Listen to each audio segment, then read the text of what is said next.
পশ্চিমবঙ্গের এমন একটা জায়গা যেখানে প্রত্যেক বছর লক্ষ লক্ষ মানুষ আসেন,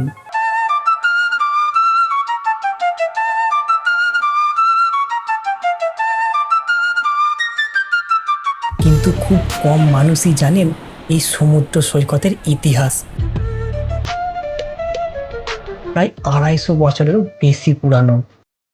বাংলার সবচেয়ে জনপ্রিয় সমুদ্র সৈকত হলো দীঘা।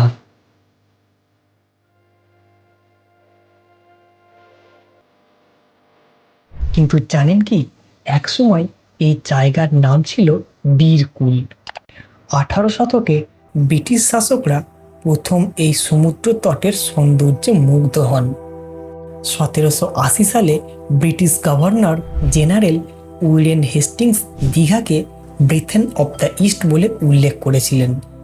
তবে তখনও এটা কোনো বড় পর্যটন কেন্দ্র ছিল না। 1923 সালে একজন ইংরেজ ব্যবসায়ী এসে এর সৌন্দর্যে মুগ্ধ হন এবং বিভিন্ন লেখার মাধ্যমে দীঘাকে মানুষের সামনে তুলে ধরেন।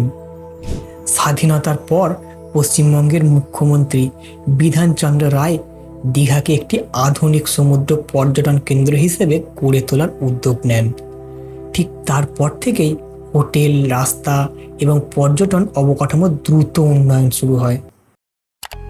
আজ প্রতি বছর লক্ষ লক্ষ পর্যটক এখানে বেড়াতে আসেন। সূর্যোদয় থেকে সূর্যাস্ত আর সমুদ্রের গর্জন দীঘাকে করে তুলেছে পশ্চিমবঙ্গের অন্যতম আকর্ষণ।